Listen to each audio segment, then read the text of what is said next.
Hello, everyone. This is Megan from Aperture Education. Thank you so much for joining us today. We're so excited to have almost 2,000 people registered for this webinar. It really means a lot to us to know that you are so excited about learning more about trauma-informed practices. Just a few things before we begin our presentation. There are three things that I want to point out on your Zoom platform. There's a chat box at the bottom, and that is where you can type in any questions, technical questions that you may have for us. If you can't hear or if you can't see, feel free to type something into the chat and one of our team members will make sure to answer your questions. If you find that you have questions during the presentation that you would like to ask Brian or Lisa Ann, please put those in the Q&A box. Lisa Ann will be monitoring those questions and we will get to them at the end of the presentation.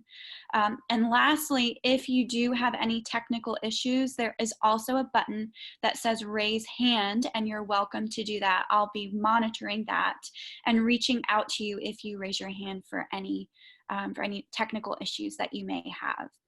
You'll also notice that at the very top of the screen, there are a couple of different viewing options. You should be seeing our very first slide that says Welcome Trauma-Informed Practices mini-series.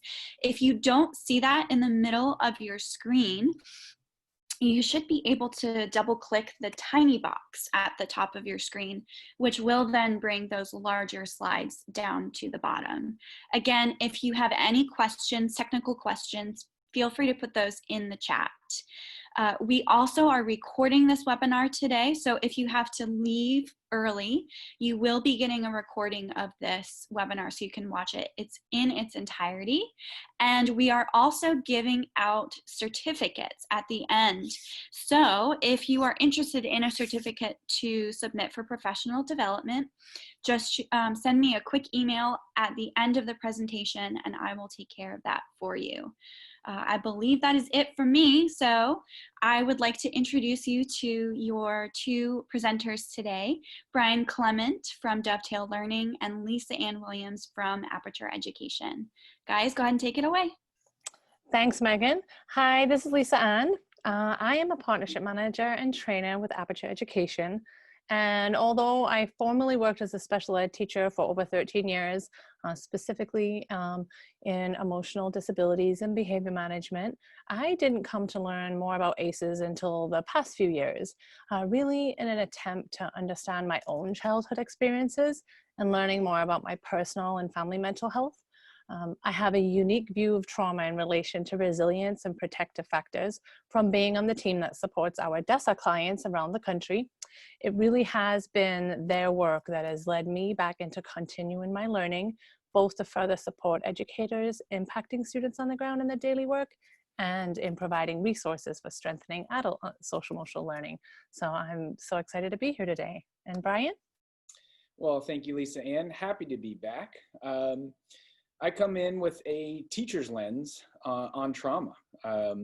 My time on the steering committee for ACEs Connection Sonoma County, my time as an ACE interface presenter for the county as well, and then influenced by both being a teacher and principal. And I've had the good fortune of doing some policy education work over the years as well. And mine is an inquiry into self, just like you were saying. And more specifically, as I was doing social and emotional learning training across the country with teachers, this thread of trauma has been one we've been having to expand on because of the information and understanding and awareness, both of self and of the students, that allows for successful trauma-informed practices and creating a caring, safe environment in schools. So fueled by curiosity and time in the field, just like you, Lisa Ann. On a more personal level, I just want to sort of also frame this webinar as part one of 3, and to be clear that this is the basics. And there are so many wonderful resources and geniuses that share information at the neurobiological level far beyond what mine is. Mine is a very applied lens about how it's going to influence and impact a school system. So I'm happy to share that. And I thought I'd open with sort of this enduring understanding there that we see that says, be the person you needed when you were younger, because it allows us to be in connection and maintain relationships. And those are my wonderful children who, as we all know, if you are a parent, often become a wonderful mirror and help you want to understand more about yourself and your childhood and upbringing. Again, just to make sure we're all on the same page here, the original Kaiser study was done, was co-investigated by Dr. Anda and Folletti. And this really started this new narrative about how we're looking at ourselves and systems. And originally was done, as you see there, down in the San Diego area, and originally done as an obesity study. And those are the 10 domains of which we typically define one's ACE score, 0 to 10. And I just want to kind of highlight this column of neglect. I'm going to get to that in a little bit. But I was always curious about why that showed up in the concept of trauma. And we use the term childhood adversity. And adversity is as simple as the state of instance of serious continued difficulty or misfortune. And the term trauma, just to be clear, is one that denotes the inability of an individual or community to respond in a healthy way to acute or chronic stress. And this was the start of our awareness. And over time, we started to grow in that awareness. Lisa Ann, care to expand? I think this is something that has been so enlightening to me about how ACEs has been evolving and growing, and how our understanding of what an ACE indicator is. And when, to me, this is connected to the increasing number of schools that are looking towards trauma-informed frameworks to support students that are in highly urban areas. And so those are those moments when you stop and think, you know, if something is classified as an ACE indicator. So it's really impactful to know that it is ongoing, and that as a study that constant going back and looking as our research grows and as our understanding grows, so that, you know, ACEs are not only situationally specific or culturally and ethnically specific.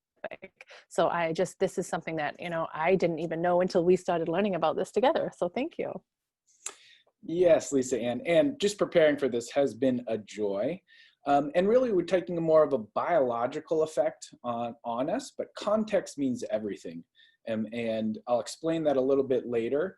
But for instance, my childhood best friend was murdered. And how that wasn't an indicator when I first started learning about that was curious to me. So we're starting to use a more biological explanation of the things that we experience, which then influence how our genes express themselves. And here on the right, we see sort of an evolution of our awareness and thinking about trauma.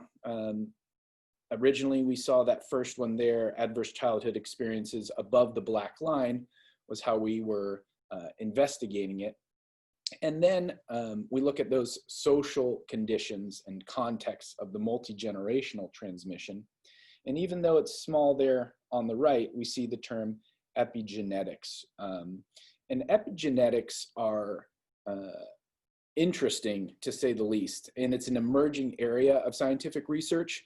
And essentially, it's about how the environment influences and the children's experiences actually affect the expression of our genes. So when I was my human development major in UC San Diego in the late 90s, we always had this debate about nature versus nurture. And the debate has been settled. It's nearly always both. And of course, the context in which a person grows up influences that expression.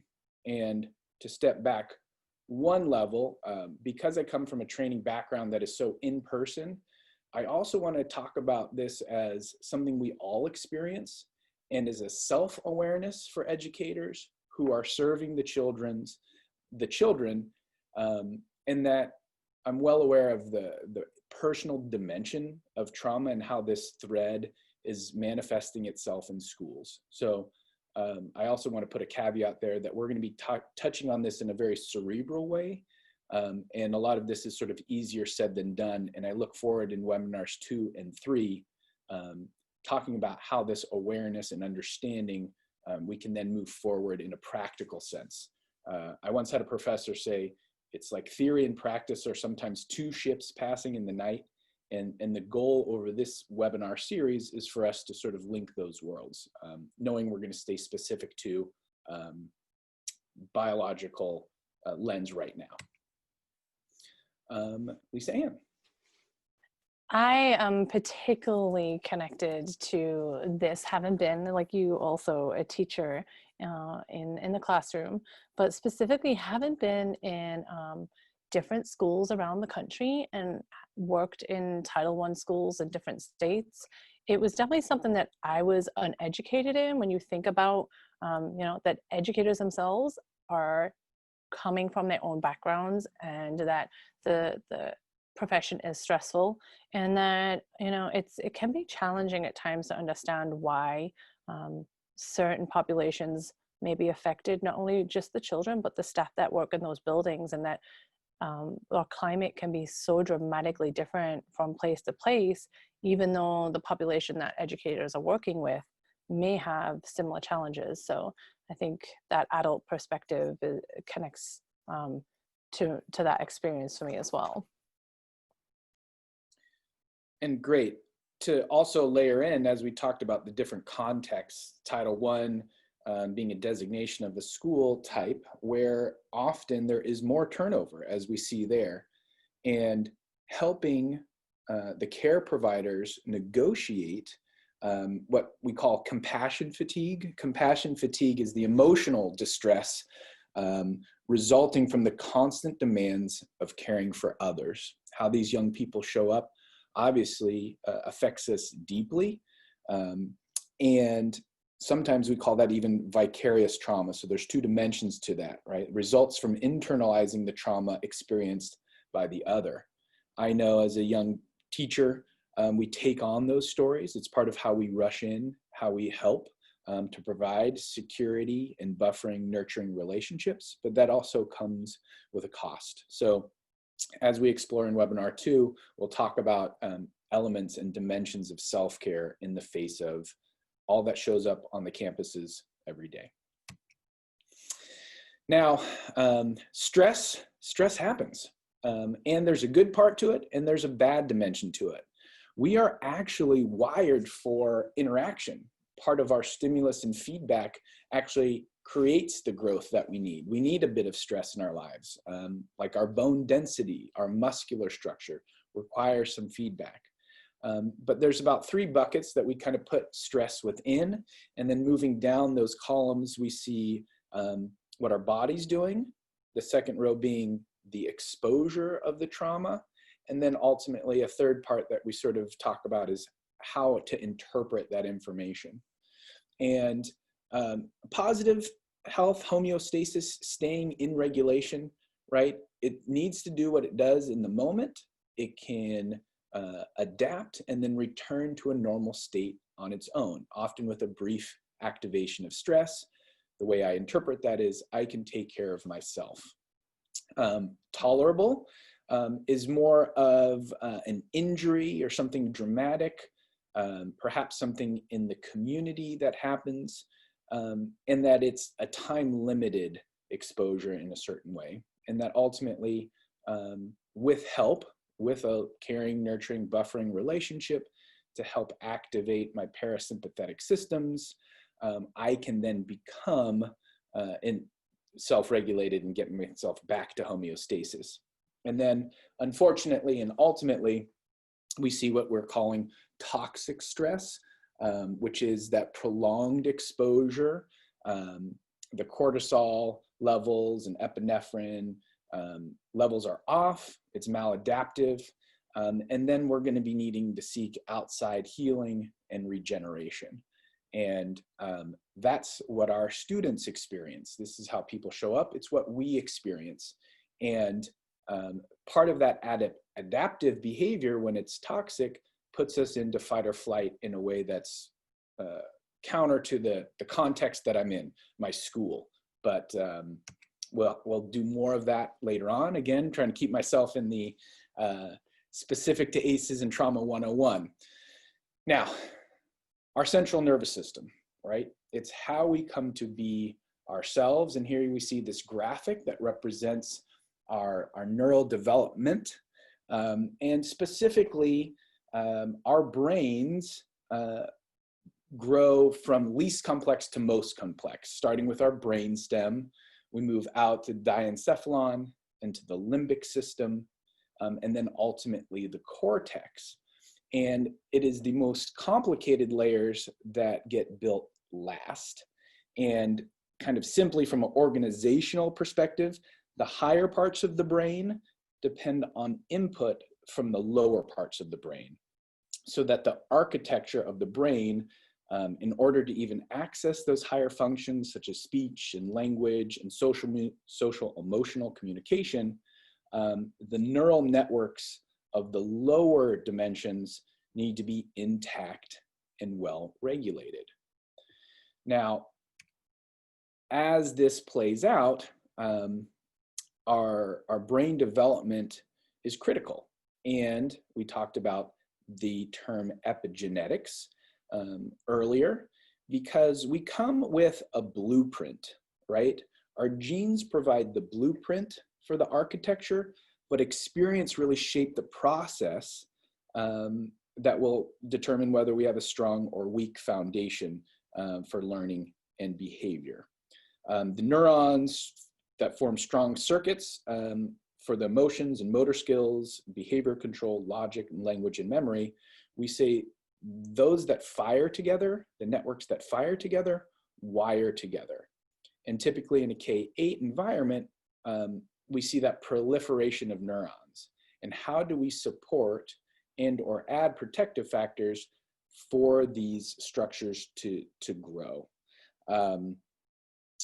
Kind of a concrete example, as we talk about language acquisition, for instance, in a young child, early elementary and language acquisition, we talk about serve and return, right? The parent's ability or the caretaker responding to what the child serves up, and then we return.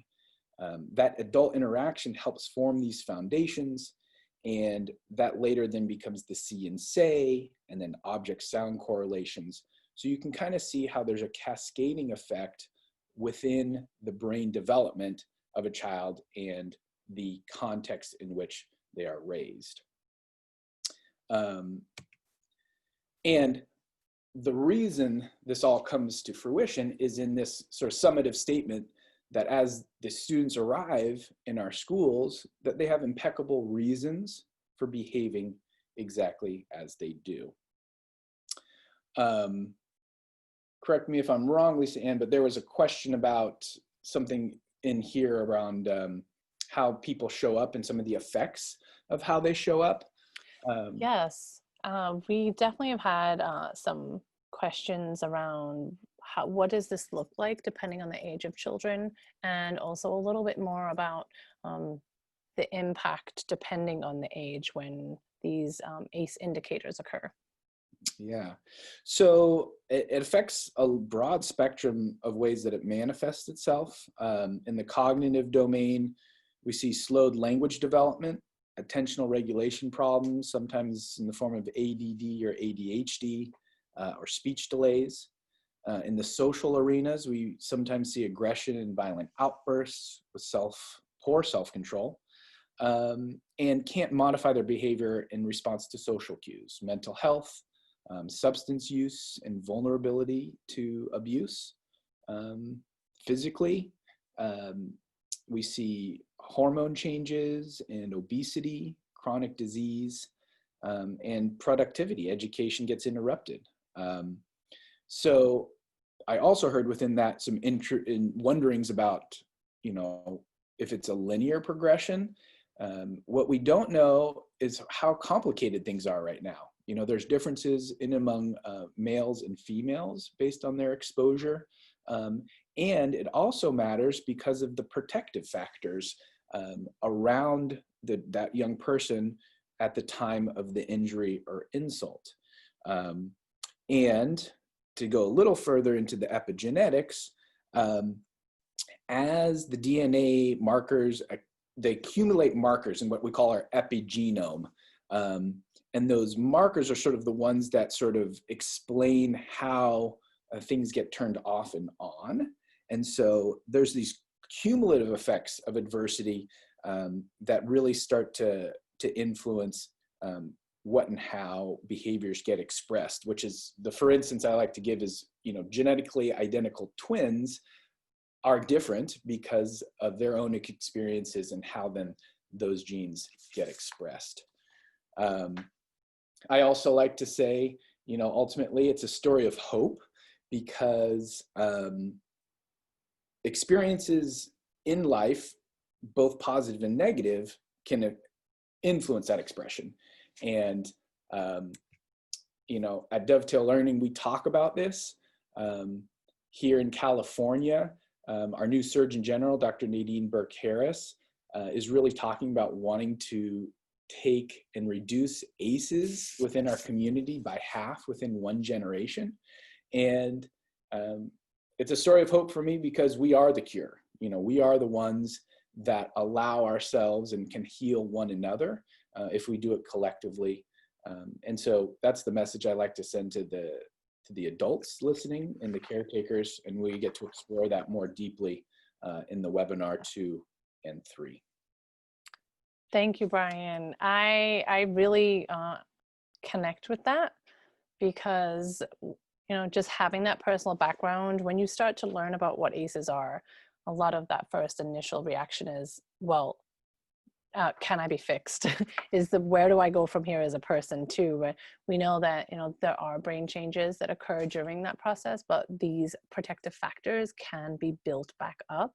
And I know that you and I both have that kind of connection and looking at the research of resiliency as well. And so I'm very excited to continue our webinars 2 and 3 here. But as we move into the questions, I know there was some questions that came in, and I just want to take a moment to have a scan, and to also, if you have a question at this time, you can enter it in the Q&A box. We'll have a moment to look at those. But just to thank you again, Brian, because I know it's such a very large dynamic topic. I really appreciate your time and bringing it into such a concise 30-minute segment. So we're all passionate, and it's very hard to rule us in sometimes. It is difficult. And I'm going to go back, as I said I would. That concept of neglect sort of manifests itself when it actually causes stress for a young person. When they're not getting those feedback that serve in return.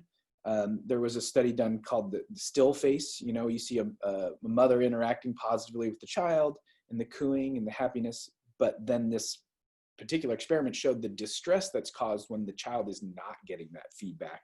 Mm-hmm. And I really think about what's not happening, especially sort of at a larger cultural level with digital interface. Our architecture is built for that human-to-human contact. And, I just want to thank everyone who's doing the work out there. I love everyone who gets to do it. So it's a story of hope. So I like to teach hope. We can do it. Just as a follow-up, I wanted to touch on the resources that are coming as in the follow-up email, and also to confirm, Brian, that the references from where you got this material, I think we had quite a few questions about that.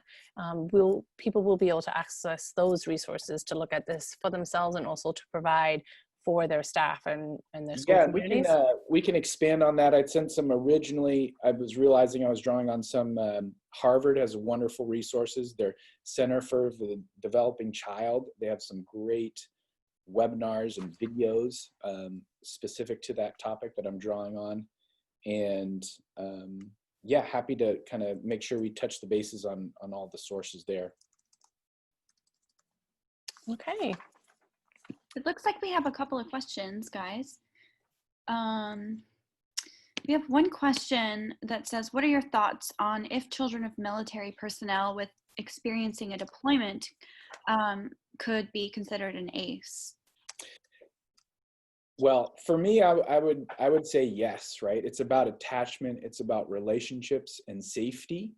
And we sort of get not a double hit when there's this biological paradox, right? When your brain says go to a caregiver for safety, but they're not there. And so now what? And that's why I sort of couch this with, we all have formative experiences that aren't on these seminal research investigations, but really it's about what is occurring for the child and the protective factors around that. And having worked with students whose parents are in the military and deployed or safety or, in the armed forces or a police officer, there's a dimension of fear, and it's the fear that elevates cortisol levels. So prolonged exposure of chronic stress can actually have negative effects on even seedling cells. So if the child is just scared, that sympathetic system kicks in, and then that body, that physiology is sort of off and running, and we don't know exactly if they're getting what they need to come back into homeostasis. Mm.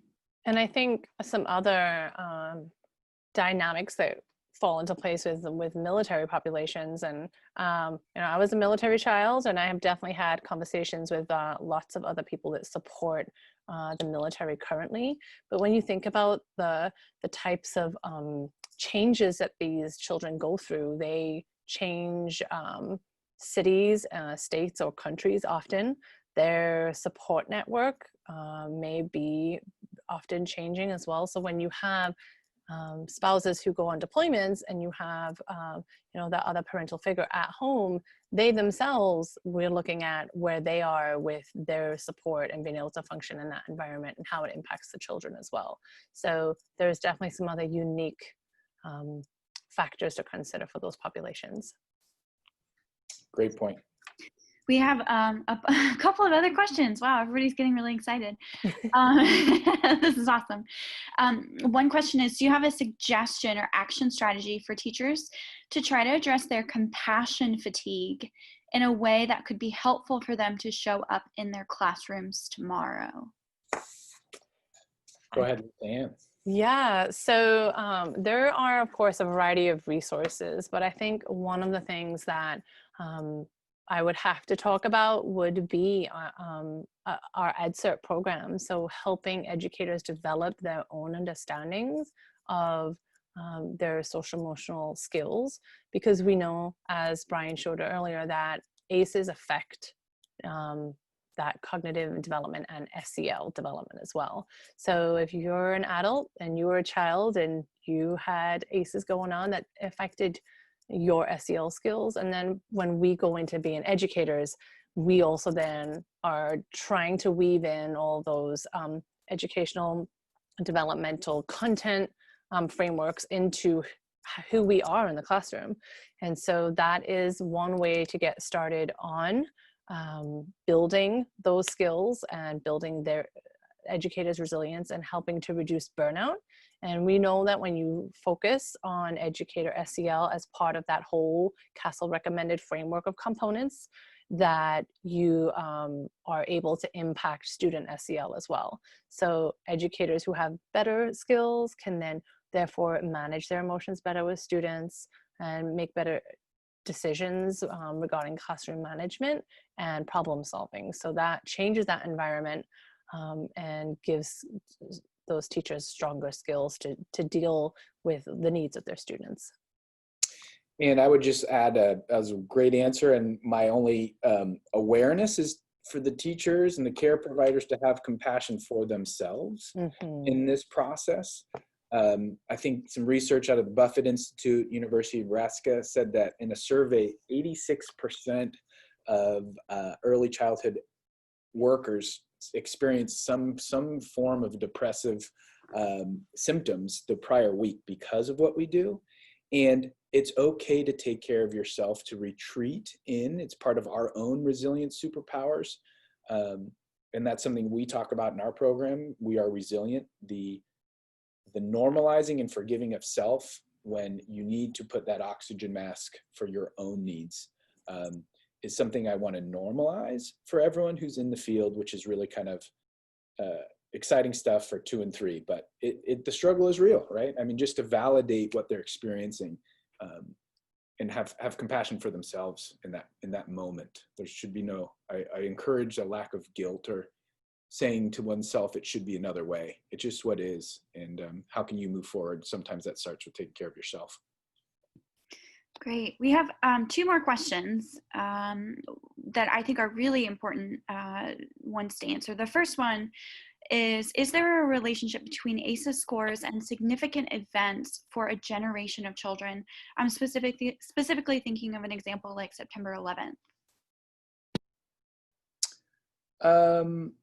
Well, I don't recall if I mentioned it. I work in Sonoma County. We've had fires, community disrupting, tragic fires that do affect our entire population. And I guess I would like to say yes, right? That is a multi-generational cultural experience that influences the what and how of the adults in the community, getting triggered or operating from a fear base, and then also that would influence the dynamics. So I think that's part of the highlight, that context matters.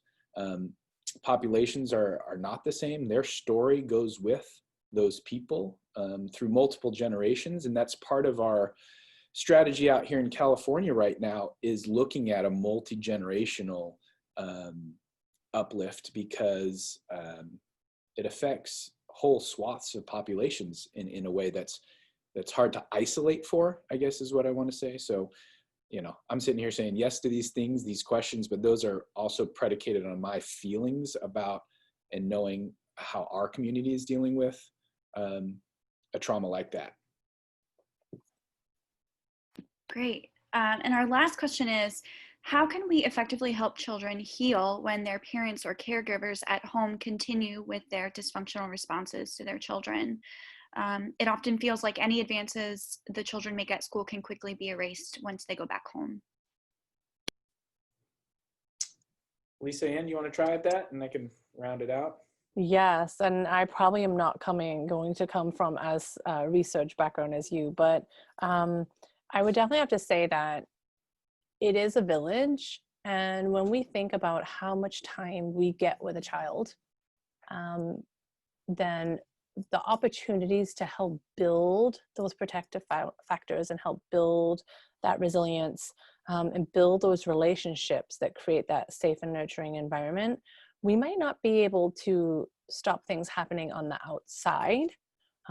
We still may have to reach out and provide, more intensive services for family support in the community, but continue to build out the environments where we are interacting with children will build their protective factors, and lifelong can have very significant impacts.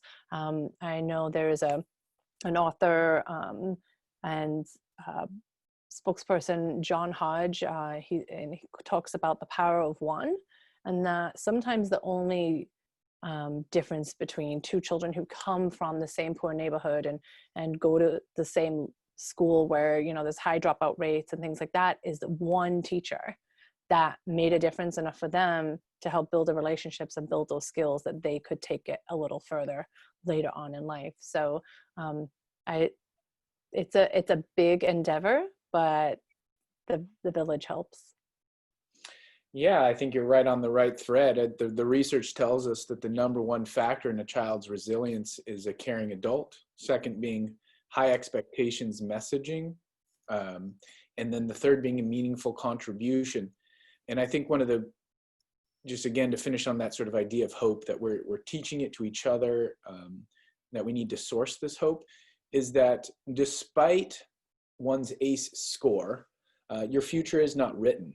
And it has to do with one's ability to be that caring, buffering, nurturing relationship, and start to give protective SEL skills, strength-based skills, to mitigate the effects of what that child is experiencing. That doesn't make it easier to hear, because that's part of that compassion fatigue and vicarious trauma is when we try to absorb all of that. But what you can be for that child is the caring adult, and their story is not written, and you're a part of that, that story of hope. Thank you both so much. So it's just about 5 minutes after 3:30.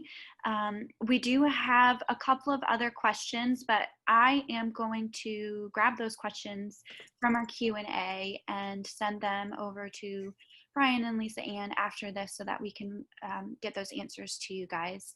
So again, thank you so much to everyone for participating and asking such excellent questions today, being with us for the past 30 minutes. I will be sending out an email in just a little bit, probably within the hour, with the recording and additional resources. And we hope that you will join us next week on Wednesday at 4 p.m. Eastern for our next section of this Trauma-Informed Practices webinar. So again, this is Megan from Aperture Education. Thank you so much to Brian and Lisa Ann, and I hope everyone has an excellent day. Thank you so much. Thanks, Megan. Bye.